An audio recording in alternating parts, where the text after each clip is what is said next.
امام ایک شخص کو صدقہ میں چیزیں دیتے ہیں تو پھر امام اسے واپس لے لیتے ہیں، کہتے ہیں کہ ان واپس دو، پھر اس کو چومتے ہیں، پھر واپس دیتے ہیں، تو کہتے ہیں یہ کیا کر رہے ہیں؟ کہا خدا نے قرآن میں کہا ہے کہ صدقہ سب سے پہلے خدا کو حاصل ہوتا ہے، خدا وصول کرتا ہے، تو میں چوم رہا ہوں کہ یہ چیز پہلے خدا کی بارگاہ میں جانے والی ہے۔ یعنی کیوں؟ کیونکہ امام جانتے ہیں آخرت۔ خوب زہری جو ایک صحابی ہے وہ بات کو نقل کرتا ہے، کہتا ہے کہ میں نے شب کی تاریکی میں دیکھا امام کہیں جا رہے ہیں، میں پیچھے ہو لیا، میں نے پوچھا کہ مولا کدھر جا رہے ہیں؟ کہا مسافرت پر، یعنی سفر پہ جانا ہے میں نے، اور اس کے لیے زاد راہ کی ضرورت ہے، یعنی سفر پہ جانے کے لیے ایک ذخیرہ چاہیے، ایک سامان چاہیے، تو میں اس سامان کو اس ایک جگہ پہ رکھنے جا رہا ہوں کہ وہ مجھے سفر میں کام آئے۔ تھوڑے دنوں بعد اس نے دیکھا دوبارہ امام کو کہ مولا آپ تو کہہ رہے تھے میں مسافرت پہ جانا ہے، سفر پہ جانا ہے، تو کہا میں ابھی بھی سفر میں ہوں، یہ سفر آخرت کا سفر ہے۔ اور وہ جو امام اپنے کندھوں پر لاد کر لے کے جاتے تھے غریبوں اور فقراء کے لیے، وہ کھانا، روٹی، اس طرح کی چیزیں، تاکہ کسی کو کچھ دینا، یعنی یہ آخرت کا سامان ہے جو میں اس دنیا میں مہیا کر رہا ہوں۔ عزیزان محترم، ہم نے اپنی آخرت کے لیے کیا سفر اور کیا چیز مہیا کی ہے؟ کیا ہم نے نہیں جانا ہم اپنے سامنے کتنے لوگوں کے جنازے اٹھاتے ہیں، کتنے لوگوں کو دفن ہم اپنے جا کر تدفین کر کر آتے ہیں، لیکن یہ بھول جاتے ہیں کہ ہم نے بھی جانا ہے۔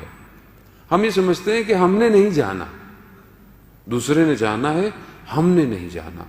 اور کہیں پر بھی یہ ہمارے ذہن میں نہیں۔ تو ایک شخص تھا، اس کو ملک الموت دیکھا تو اس نے بولا کہ بھائی جب آپ آئیں، علماء نے واقعے کو نقل کیا کتاب میں، کہتے ہیں کہ جب آپ آئیں تو مجھے بتا کے آئیے گا تاکہ میں اپنا کوئی حساب کتاب کر لوں پہلے سے۔ انہوں نے ٹھیک ہے، وقت گزر گیا کافی، ملک الموت آ گیا، آپ کے تیار ہو جاؤ۔ کہا میں نے آپ سے کہا تھا تھوڑا مجھے پہلے بتا دیجئے گا تاکہ میں حساب کتاب کر لوں اپنا۔ کہا میں کئی دفعہ آیا تھا، میں تمہارے پڑوس میں کسی کا انتقال ہوا، میں آیا تھا، تم باتوں میں مصروف تھے، میں تمہارے فلانے رشتہ دار کا انتقال ہوا، میں آیا تھا، تم سر جھکائے نیچے کھڑے تھے، تم نے مجھے نہیں دیکھا۔ یعنی جتنے بھی میرے اطراف میں فوتگی ہو رہی ہے، موت ہو رہی ہے، یہ ملک الموت مجھے بتانا چاہ رہا ہے کہ میں تمہیں بھی لینے آ رہا ہوں، میں نے تمہیں بھی لے کے جانا ہے، تم اپنی آخرت کا کیا سامان کیا ہوا ہے۔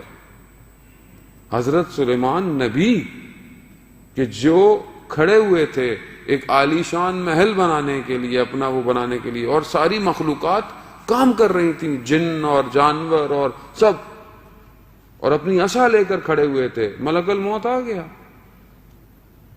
کہا کہ وقت ہو گیا ہے، کہا مجھے تھوڑا سا وقت دیں، کہا نہیں، نبی ہے، وقت نہیں دیا، وہیں کھڑے ہوئے۔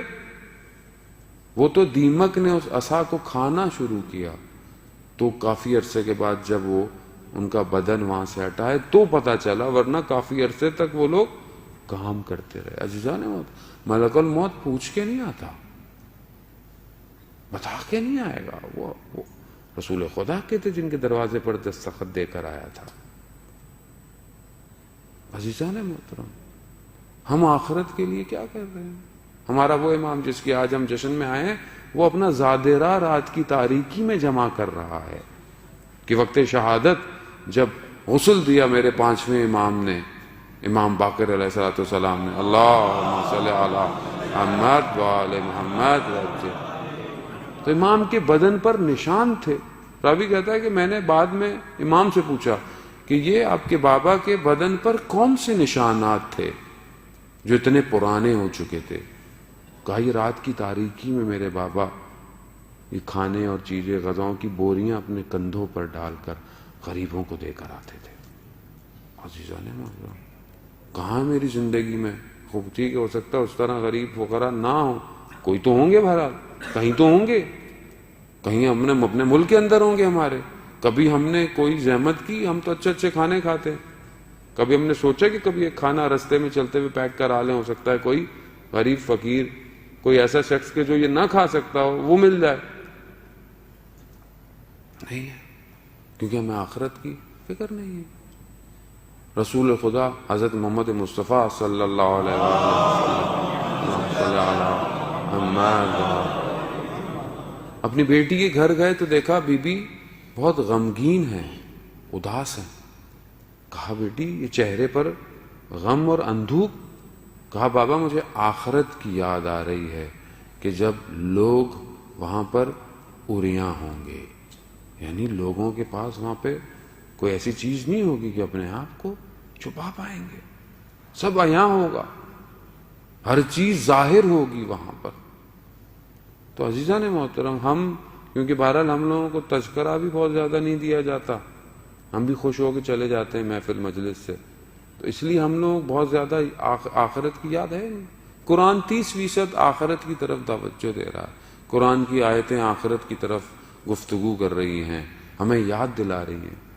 بعض علماء ایسے تھے کہ جب وہ کچھ قرآن کے سورہ جو آخرت کی طرف تھے اس کو پڑھتے تھے، گریا کرنا شروع کر دیتے تھے، رونا شروع کر دیتے تھے، کیونکہ ہمارے لیے یہ چیزیں ہمیں نظر نہیں آتی ہیں. اسی لیے تو بہرحال اس امام کی مولود کی برکت کے ذریعے سے کم از کم اپنی آخرت کو یاد کریں، پہچانیں کہ میں آخرت کیا ہے. تو امام اس طرح آخرت کا ظاہرہ تیار کر رہے ہیں، اور یہ ہر امام نے اپنی زندگی کے اندر انجام دیا.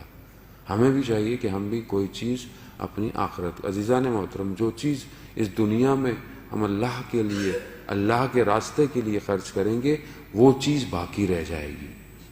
جو چیز میرے پاس ہے وہ فنا ہے، جو چیز میں نے خدا کی راہ میں دے دی وہ روز قیامت میں ہے. جو چیز میں نے خود رکھی اور اس کو شاید میں نے صحیح استعمال نہیں کیا وہ کسی کام کی نہیں ہے، وہ نہ وہاں اس کام آئے گی نہ اس جہان میں کام آئے گی.